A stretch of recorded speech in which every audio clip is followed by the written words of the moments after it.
Africa is indeed the continent of tomorrow. And amidst all the crises and challenges that are the priority of any given day, we can't lose sight of that long-term geostrategic, geopolitical, and I would add geoeconomic importance that this continent.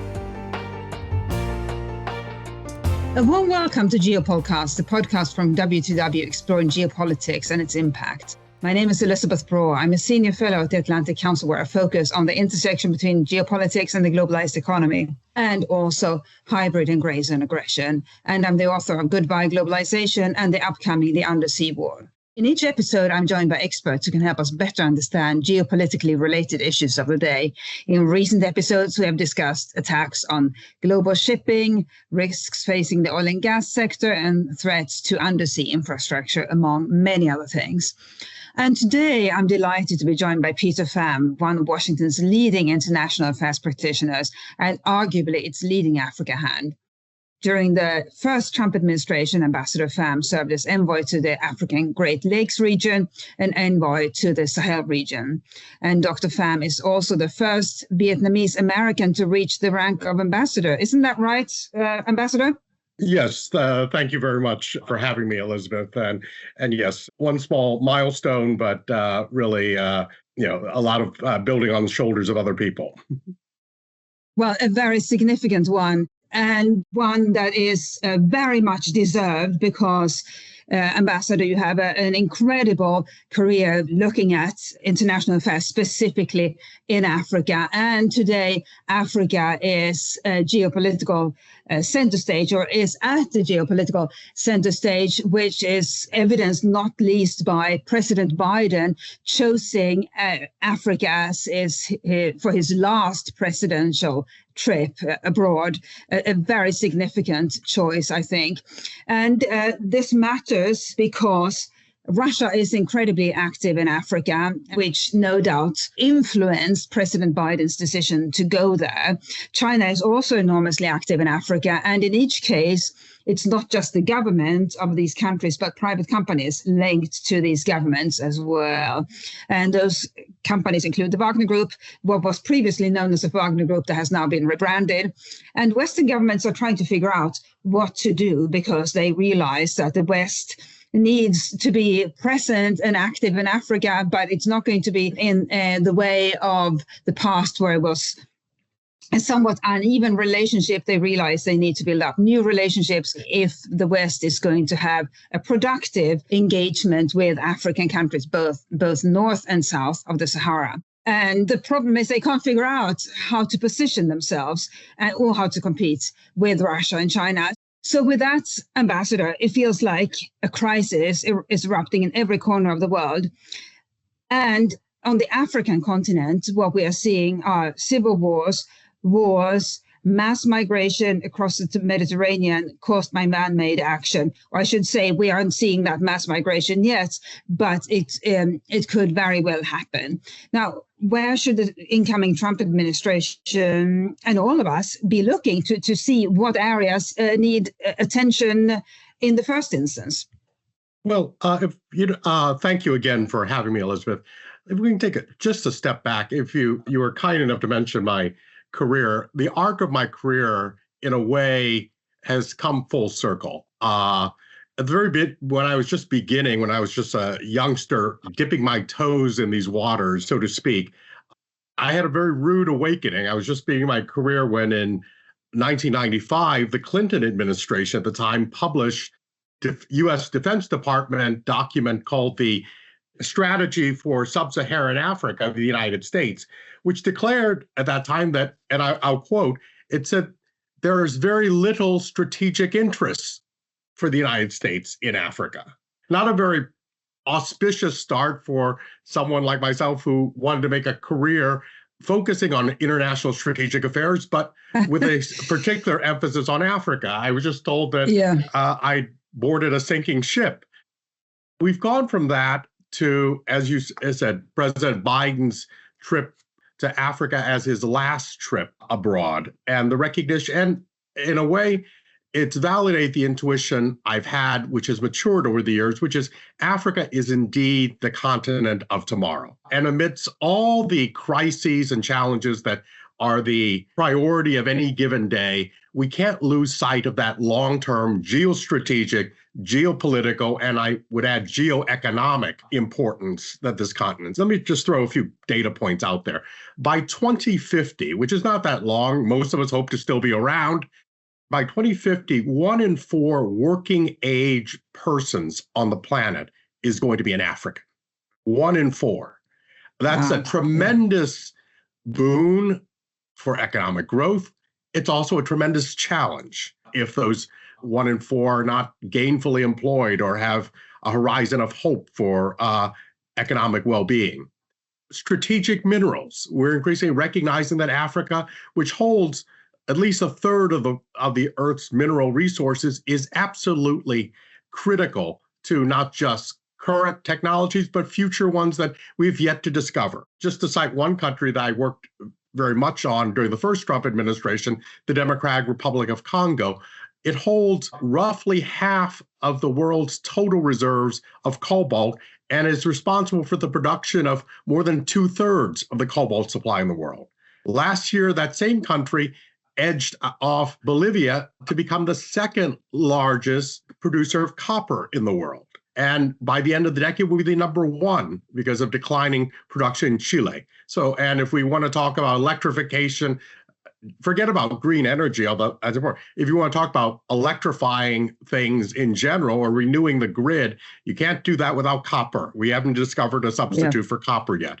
And then, of course, as you mentioned, there is the geopolitical competition. China, but also Russia, Iran, other actors, some maligned, some less so, but are active. So there's a lot going on there.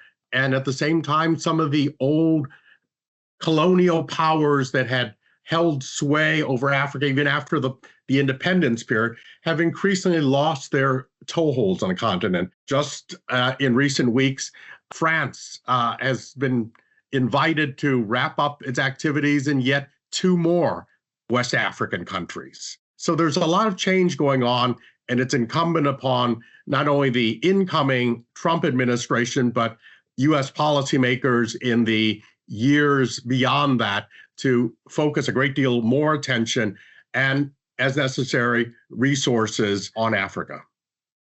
So it is an unfortunate reality that there is this colonial legacy that negatively influences minds in countries that were under colonial rule. And that's what we have seen, as you were saying, with France in recent years, where France has been edged out by Russia. Now, starting on, let's say, the minor scale, which countries should we and the incoming Trump administration be most concerned about, both north and south of the Sahara?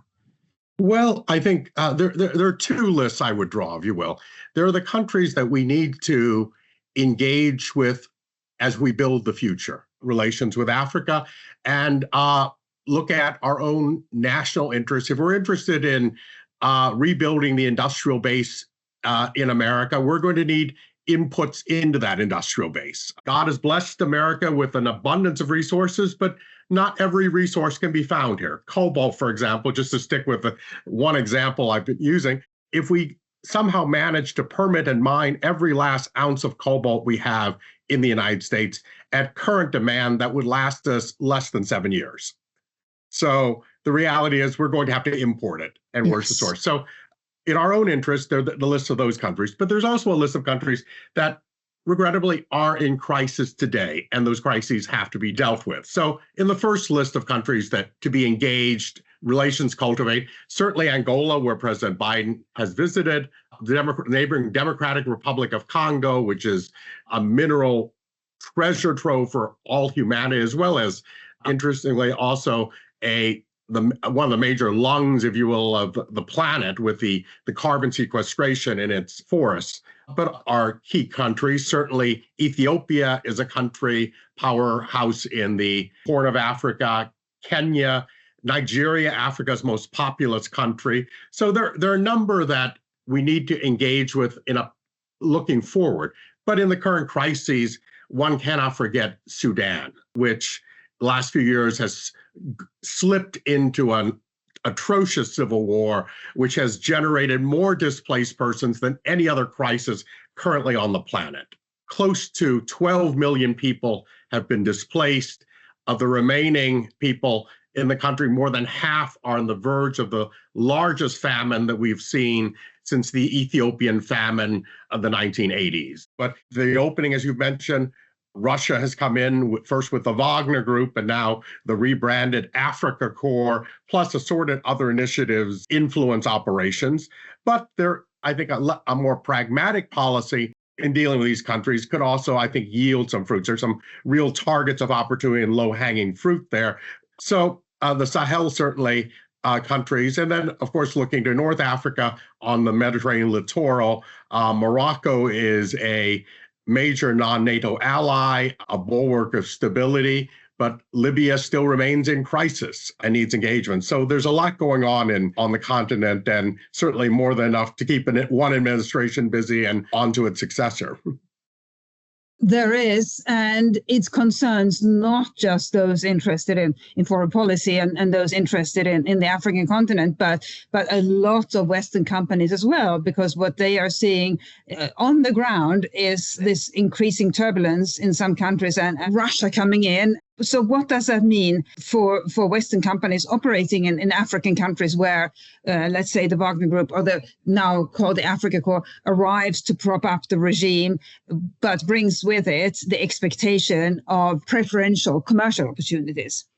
Well, I think we have to be careful to take things within, everything occurs within a context. And without getting the specifics of companies, in a number of West African countries, especially in the Sahel, some Western companies previously had gotten deals that were, quite frankly, questionable. Mining is a very long-term play. It requires investment of economic resources, which it's questionable whether Russia can actually invest the sums required. But I think it should be an alarm bell, a warning that we should pay attention more to these, because there are, certainly equities at stake, not just of companies, but also of geopolitical and geoeconomic influence. Indeed. And that raises the question, now that we are hopefully increasingly aware that it's a collection of countries, very different, with very different characteristics, but that all deserve more attention from Western governments, including the incoming US one. What is the most constructive way, in other words, of engaging with the African countries that we, the West, consider priorities? Well, I think, first of all, we have to be pragmatic about this. And I think one also has to look at entry points. What are their priorities? One has to listen. If we do a little less lecturing and a little more listening, I think it would be good for all. And what are their priorities? First and foremost, for many African governments, it's security. The reality is they face grave security challenges. It's the one area in the world where the so-called Islamic State is gaining territory and spreading. Last year, half of the terrorism fatalities in the world took place in the Sahel region of Africa. They have a half, and that's even with the Hamas attack on Israel on October 7th and all that has occurred in the Middle East. Half of terrorism fatalities in the world took place in the African Sahel. So security isn't here. Now, the African governments turn to Wagner. However, they've shown their shortcomings. This past summer, Wagner-led forces in Mali were ambushed during a sandstorm by a group of Islamists and secessionists operating jointly, and they lost several hundred veterans, some with track records of having fought for Wagner in Syria, Libya, Ukraine, as well as Africa. People are not replaceable. This September, the first terrorist attacks in years took place in Bamako, the Malian capital. So the people they hired to help provide security aren't proving very effective. That provides an opening. We're not going to displace them immediately without offering some sort of substitution. So we have to think about those terms of engaging them. And then on the economic development, the United States remains, and people tend to forget this, year in, year out, through administrations, Democrat and Republican, the United States has remained Africa's single most generous bilateral donor of assistance. The question is, do we get the best return on investment for the American taxpayer with these programs? And I think an honest answer is no. We spend a lot of money. Are they the most effective both in helping Africans on things they need help with, and at the same time advancing American and Western foreign policy interests? And I think that's an examination that the incoming administration would do well to prioritize, because we spend a lot of money, but not necessarily certain we get the best return on investment. And the example I would cite for that is South Africa. No country on the continent has benefited as much both from PEPFAR, the President's Emergency Program for AIDS Relief, initiated 20 years ago under George W. Bush and continued over the years. More South African lives, more South Africans are on antiretrovirals funded by the American taxpayer. No country has benefited from trade preferences under the Africa Growth and Opportunity Act, AGOA, which was originated under the Clinton administration, renewed under Bush, and renewed again under Obama, and it's up for review next year. And yet, no country in Africa, arguably, never misses an opportunity like South Africa never misses an opportunity to poke the United States or its allies, whether it be in terms of supporting Russia's aggression in Ukraine, bringing a preposterous case of genocide against Israel, or engaging in military exercises with China. The list goes on and on. And so, that's a good example, perhaps, where we don't get the return on investment. Is just to finish on a somewhat upbeat note, is there a country where in Africa where you think there has been a good return on investment and where there are particularly productive relations at the moment? Well, I think the fact that I think it's very telling that all the 54 countries in Africa, the one that President Biden picked for his first trip and last trip to Africa as president is Angola. Here's a country that has gone from being a Cold War in the Soviet camp to a market economy, and under the current president, João Lourenço, increasingly turning to the West, to the United States. It started with early in the Trump administration when the current president of Angola, João Lourenço, then defense minister, signed the first defense cooperation agreement with the United States. And it's proceeded from there to Secretary Pompeo's visit to Angola in 2019, and now President Biden's trip. The investment the U.S. has made in the Lobito corridor, an integrated strategic corridor that facilitates not just rail transport for minerals to be exported toward the Atlantic and thus more accessible to American markets, but also opens the interior of Africa to markets to American companies and other companies, but also it brings in secure energy for processing of minerals to break monopolies on supply chains and help Africans capture the value added, but also secure telecommunications. It's an integrated package, and it's a country that's increasingly helping solve crises in Africa. Everyone talks about African solutions for African problems, and Angola's mediating the conflict between the Democratic Republic of Congo and Rwanda currently. So I think that's a good example, and I think it's a good return on investment that will probably be continued and hopefully replicated elsewhere on this critical continent in the coming Trump administration. It is almost incredible to think of Angola in such positive terms, and incredible only because I think many of us remember the absolutely devastating civil war during the Cold War. And thinking back to it, I remember the name Jonas Savimbi, even though I was just a child at the time. It's still stuck in my head because he was a rebel leader supported by the West, and whereas the Soviets supported the other side, and it was such a destructive civil war. And now, as you say, Ambassador, there are incredibly positive developments taking place, and that is one side of what we're seeing, what the world is seeing on the African continent, and it obviously ranges all the way over to highly destructive developments elsewhere. So we'll be watching these varied developments over the next few years and beyond. And I think one thing is certain to say, Ambassador Pham will be present in some capacity. So with that, thank you, Ambassador, for joining Geopolcast. Thank you for having me. And to get the episode as soon as they are released, make sure to subscribe. You can find us via your usual podcast players. And please recommend us to your friends and colleagues. Thank you for joining us for this WTW podcast featuring the latest perspectives on the intersection of people, capital, and risk. For more information, visit the Insights section of WTWCO.com. Willis Towers Watson offers insurance-related services through its appropriately licensed and authorized companies in each country in which Willis Towers Watson operates. For further authorization and regulatory details about our Willis Towers Watson legal entities operating in your country, please refer to our Willis Towers Watson website. It is a regulatory requirement for us to consider our local licensing requirements. The information given in this podcast is believed to be accurate at the date of publication.